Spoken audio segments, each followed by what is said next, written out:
Radyo Natin Network ng Manila Broadcasting Company. Sa Pilipinas, iisa lang ang radyo. The country's friendly station. Radyo Natin. Aduna ka ba'y suliran sa kinabuhi? Wala ba'y kalinaw ang imong hunahuna? Buot ka bang magkaangkon o paglaom sa kinabuhing dayon? Ani ay programa sa radyo nga gimugna alang kanimo Balik sa Dios. Uban sa iyang alagad Pastor Orly Higiliana nga magasaysay kanimo sa pulong o gahom sa Dios. Hello, kumusta? Ug maayong buntag kaninyong tanan mga kaigsonan. Welcome na usab ning atong tulumanon sa radyo.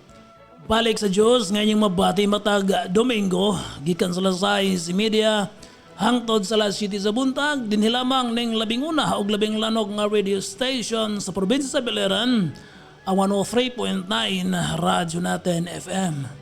Lanog ni tungod kay gahapon dito ko nagkasal San Isidro. Daghan kong mga listeners dito. Pakpak sila sa nakita. Kita sila mga kaigsuonan ng modernis. Brother Orly. Okay, so salamat kayo diya, Pastor Dodong. Salamat kayo. O bisan pa sa atong mga tigpaminaw diha sa Kalubian, diha sa Inalad, diha sa Karyukan, Ubay, og sa Igatangan, diha sa Kapukan. Damo kita dida nga mga tigpamarati ano. So maopay nga agahayo nga tanan dida og padayon kamo nga magapamati diinin aton programa. O bisan pa din ha sa atong kabukiran sa Villa Consuelo, Villa Caniha, diha Sampaw, kaninyong tanan diha mayong buntag o sa mga merkado, tindahan, paradahan. Salamat sa Ginoo sa bag-ong kinabuhi. May isang mapaminaw nila ni Ate Alice and Kuya Abdurrano, sila si Nova, si Brad Rico, sila si Engineer Almer and Sally sa Arabia, kaninyong tanan, Idna, sila si Gina, kaninyong tanan na mayong buntag. O belated birthday greetings nga to kang Brother Edie Ado. Ayan, og usab sa anak ni Sister Malin, si Inday Elizabeth Chunghing. O ningad lamang mga higala, nagsaulog sa long natawhan sila si Engineer Elmer and Sally, si Sister Lawrence on Lablab Stanislao, og si Brother Miko Matugas. So pagampo nako nga ang Dios padayon nga magahatag ninyo sa daghang katuigan, lugway kinabuhi uban ang panalangin gikan kaniya. Ang Biblia nagaingon, delight yourself in the Lord and He shall give the desires of your heart. Na matahom nga awit sa dili pa ang atong mensahe.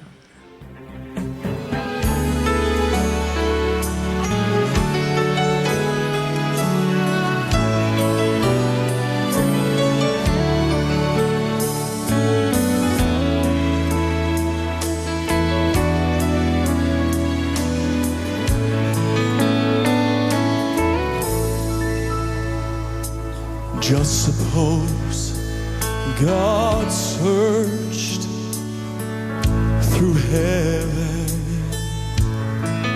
and couldn't find one willing to be the supreme sacrifice that was needed, that would buy eternal life for you and me. Had it not been for a place called Mount Calvary, and had it not been for the cross, had it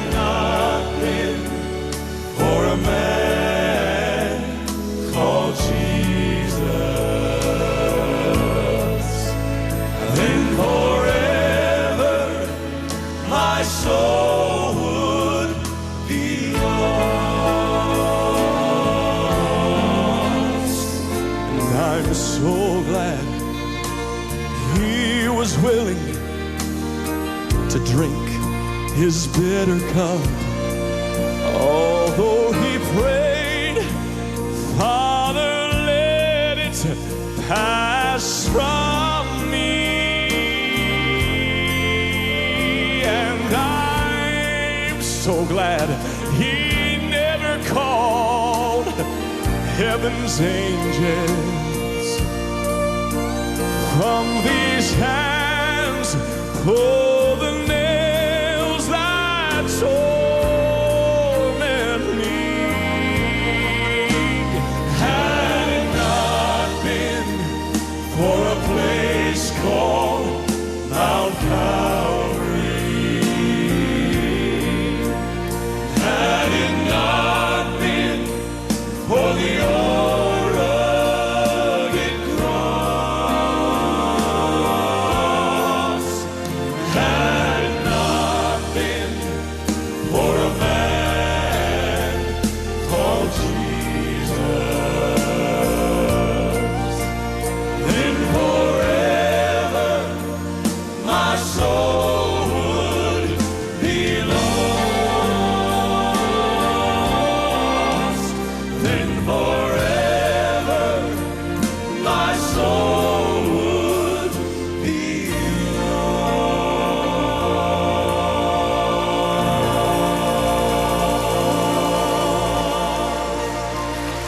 Auto ang matahong nga awit, had it not been. May pagpaminaw sa mga Villegas family, sa nila ni Kuya Ray, o ni Ate Alice, Liza, o ang mga Morillo family, Badong, o ang Cabalquinto, Gahom, o bisan pang mga Bornelio family, o mga Espuerta, o sa akong ugangan nga si Nanay Rachel.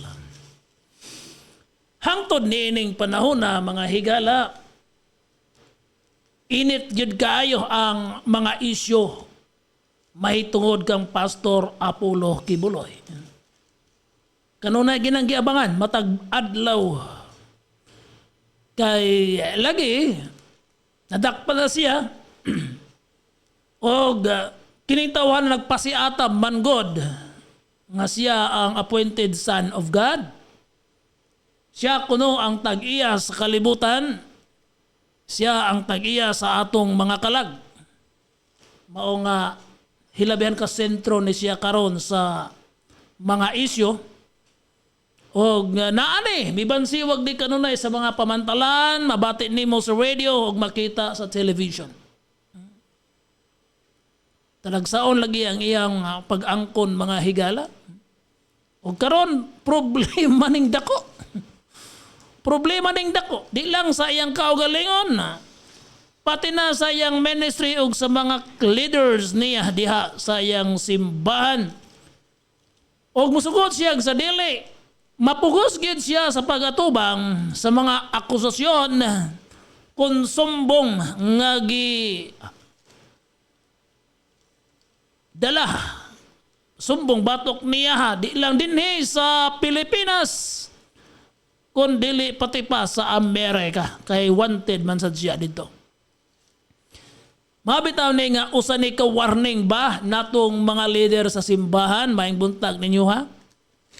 Warning ni kay usahay mabati nato nga mura na ganit dag successful, dagko na tag mga simbahan, damo nag mga tao, pastilan.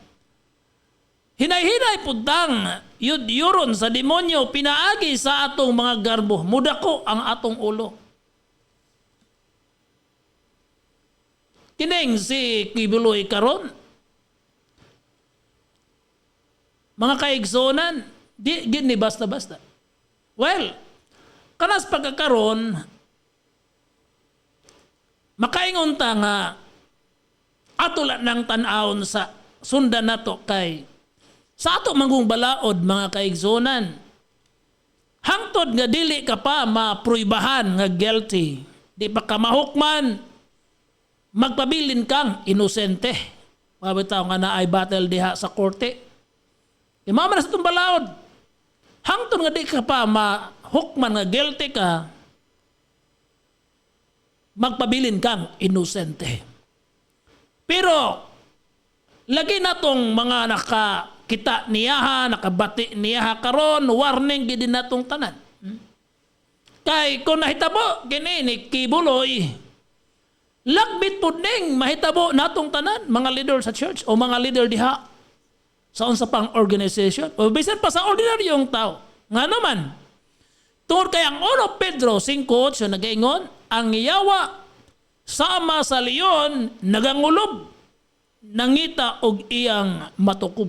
So inana ang buluhaton sa yawa o gikan pa kaniadto ang iyang pamaagi mga kaigsunan naara gyud sa tulo ka butang.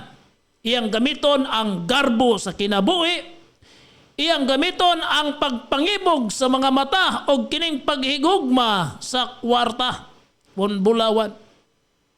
Maunay nahimong dagan sa kinabuhi ni Pastor Kibuloy. Sa iyang garbo, tahasan niya nga giwali diya sa radyo, mga kaigsoon o television, nga siya ang appointed son of God. O gani, mingon siya nga ang iyangan, nagbaylo sila sa ilang amahan. Sa amahan, kumbaga siya na ang ngalan niya, amahan sa Diyos o gangan sa amahan. Maunas Apollo Kibuloy, 5 kabadian ng akuana. Mingon siya nga tag-iya siya sa kalibutan. Dili ka maluwas o dili moagi niya, tag-iya siya sa imong kalag. Purbida namang garbuha. Klaro yung kayo. Pero bisan pa ni anang maong mga claim niya, mga higala. Mangutana ta kon nganong daghan man gihapon ang mituo o nagsunod kaniya. Di ba? Makapangutana kita. Ngano man, nga taliwala ni anang pag-claim niya nga siya anak sa Diyos, siya tag-iyas yuta, langit, siya tag-iyas imong kalag, baylo sila ngan sa amahan nga Diyos. Daghan pa man mo pagali ang mga tao. Well, ang tubag ana, makita nato sa 2 Korinto 4:4 nga nag-ingon, ang yawa, ang prinsipe niining kalibutana nagbuta kanila aron dili sila makakita og makasabot sa kamatuoran. Kinsay nagbuta? Ang prinsipe kon yawa, mga higala. Sa maragod na niining mga ribulto god, mga santos-santos ba? See? Mga tao baling simba, baling luhod, baling sangpit. Hain ba'y gahom ana god? Kada mga ribulto, kahoy ra man nagbato. Unya, hinimo ra na og tao, pastilan. Pero mahibulong mo, hangtod karon, daghan gihapon ang mga tao, lagmit, mga Pilipino, daghan kayo. Ngani, kung mutanaan mo YouTube, makakatawa ko kadahay panahon nga, dihay post dito nga, giparada ang ilang ribultoon niya na tumba, natagakan pa ang na pastila, natagakan pa niya nasamad. Pero ang mga tao, tuo gihapon. See? Tuo gihapon, mga higala. Sakitan bitaw ko na ang mayroon sila, Viva! Lima ka ng Viva. Viva means long live. Unya ilang singgit angan sa maong ribulto. Patay na gali na, long live pagihapon, pastilan. Maunay akong kuan ba? Nganong naaman na? Because according to the Bible, 2 Corinthians 4:4, the devil, the prince of this world, nagbuta, hath blinded the minds of these people. Nagbuta. Mabitaw mga higala nga padayon ta, nga magwali dinhi sa radyo. Sa kamaturan, mahitungod ni Kristo. Kay matod pa ni Kristo, mahibawaan nyo ang kamaturan. O ang kamaturan, magahatag kaninyo o kagawasan. See? Magahatag o kagawasan, gikan sa mga hiwi, nga mga pagtulunan, niining maong kalibutan, mga hiwi, nga mga pagtulunan, mahitungod sa Diyos, nga gituuhan sa mga tao. Kadtong akong tatay, ilado to sa among baryo diha sa Agpagi. May naminaw diha karon. Kaila to sila.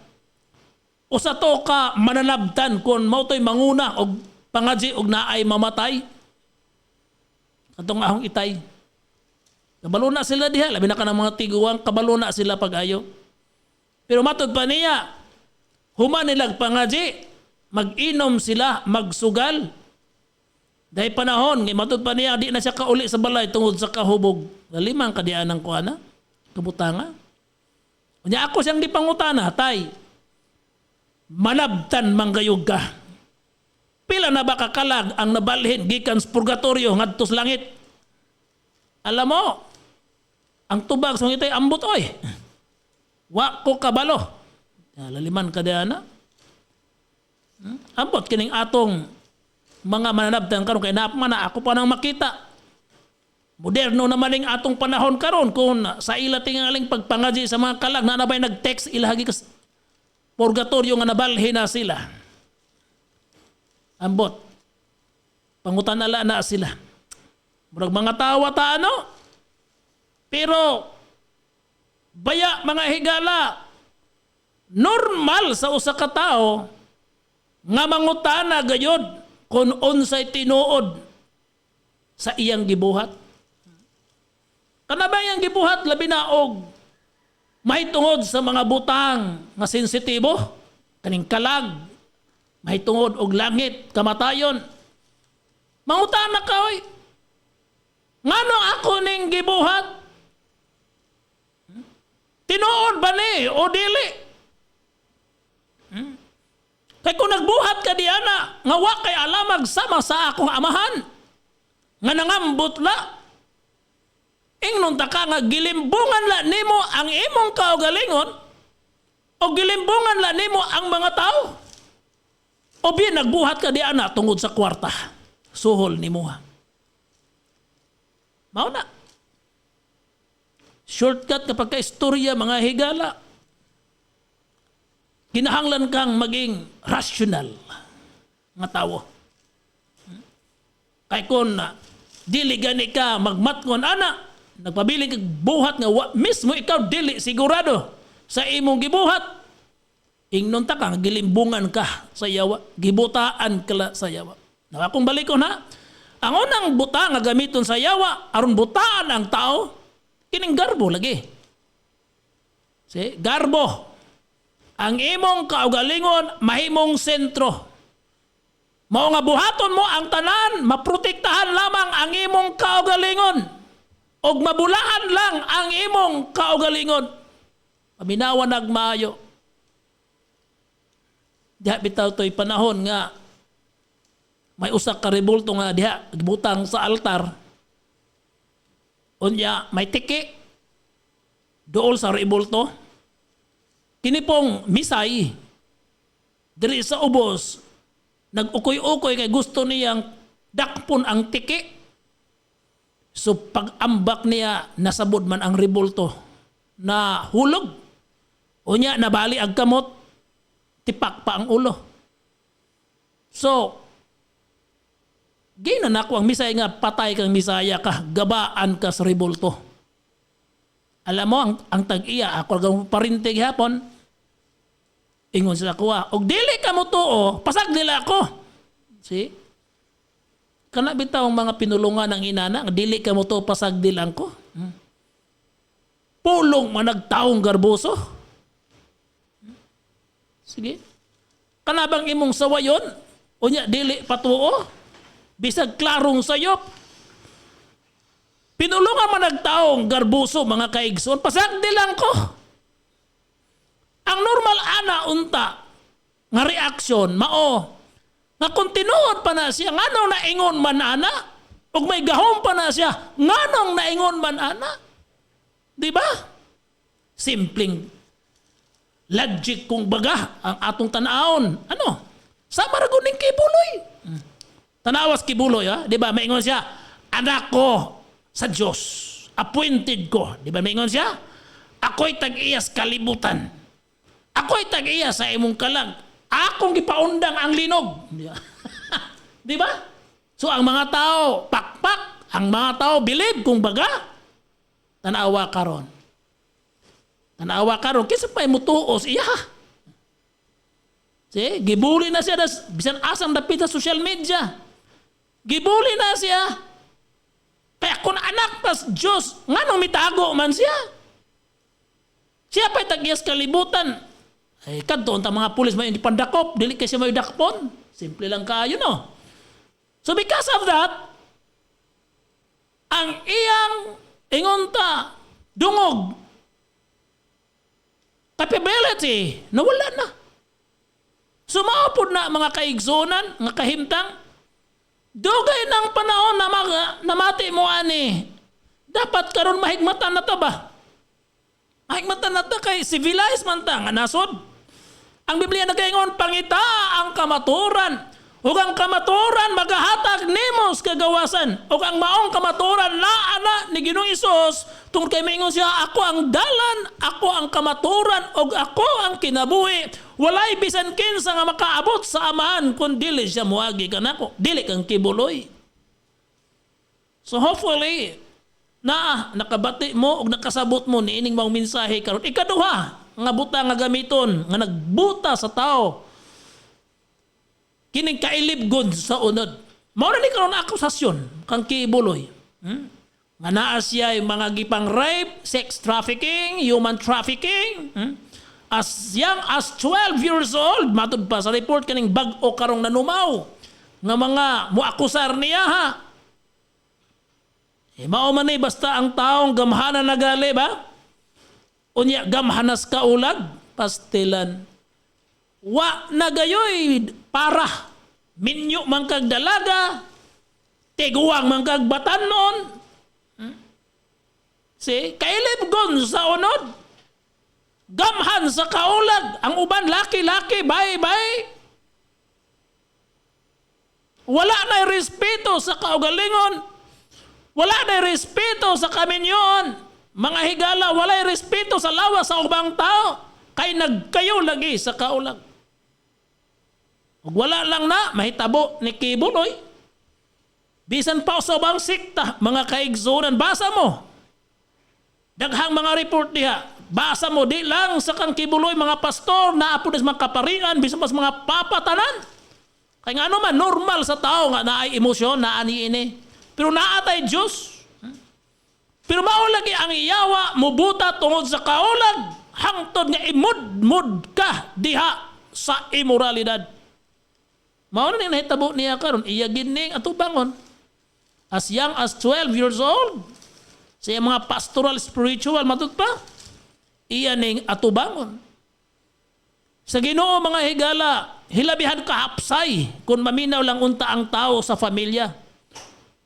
Usaray asawa, usay bana, ego na. Hapsay kayo ng pamilya ha. Kay mo sobra gani ka ana, maproblema ka gayod. Magbaton kag duha, kirida. Na kay uyab sa gawas. Maproblema ka gayod. Mabitaw nga dahi uban, hilabi ang pagpangwarta, kay duha na may gibuhi, tulo na may gibuhi. Busa, aya pagpabuta sa imong kaulag. Na kay asawa, hala, adto ka dito bira. Kamong way mga asawa, pangasawa na mo. Dili kay magpataka-taka lang mo diha, arong dili mo mabiktima sa age.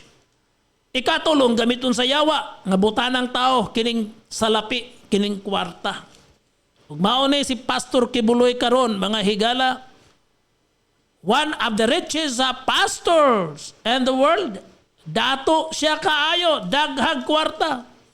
Pero base sa mga report na dato tungod kay mga membro gipapang limos, gipang kolekta. Report pa lang na ha.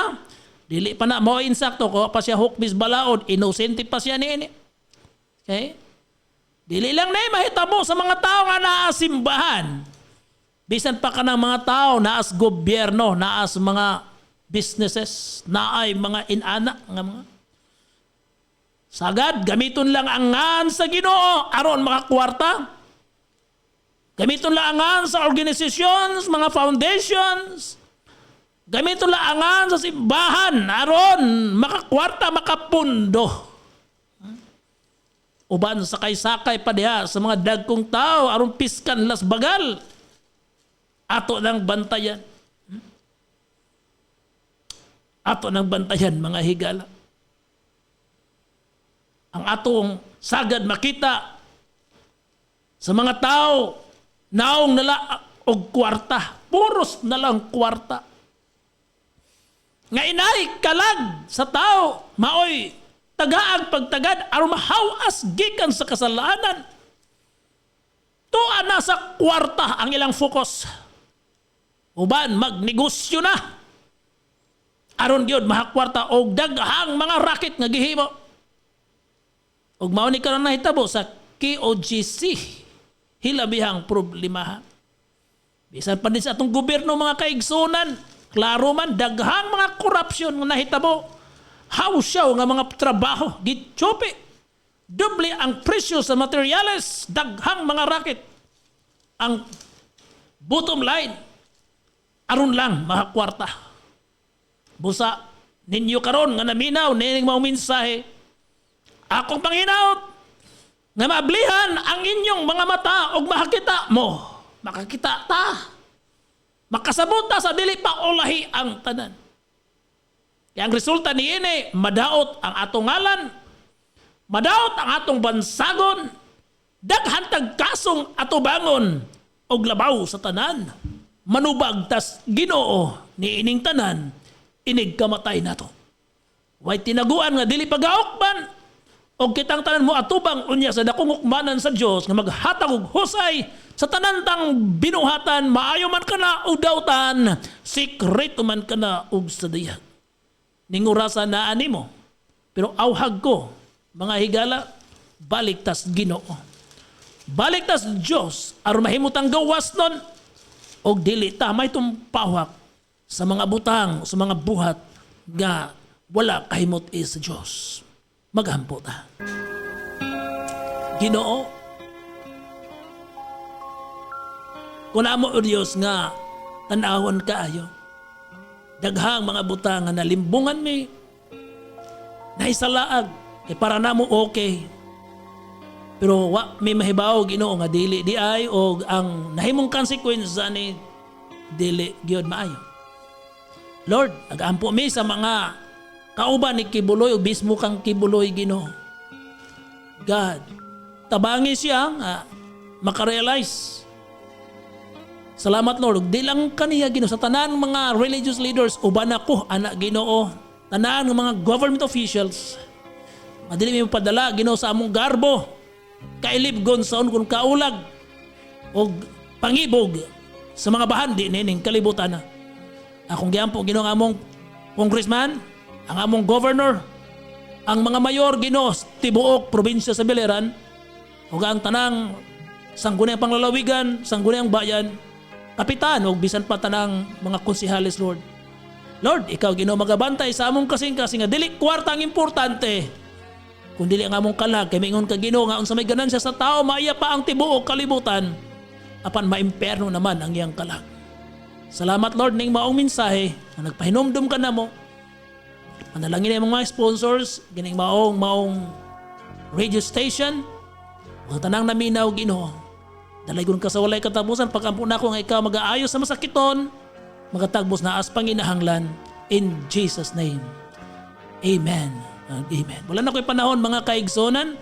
Huwag padayon kong ka-invite niyo sa pag-join sa among Sunday service karong adlaw diha sa Balik sa Diyos at bang sa evacuation center tunga sa barangay Agpangyo ug Talustusan. Ang tusunod gayon sa mga oras ug istasyon kani si Brother Orly mingon ninyo ha. Gihigog mo tang tanan sa Diyos. God bless. For the truth, somehow you're falling for a lie.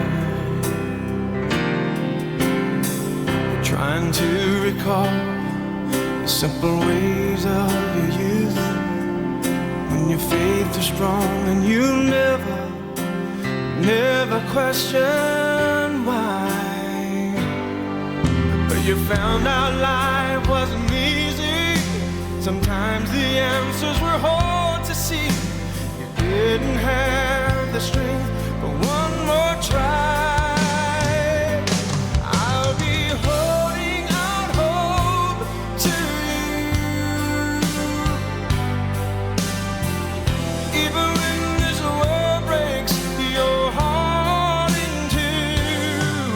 When you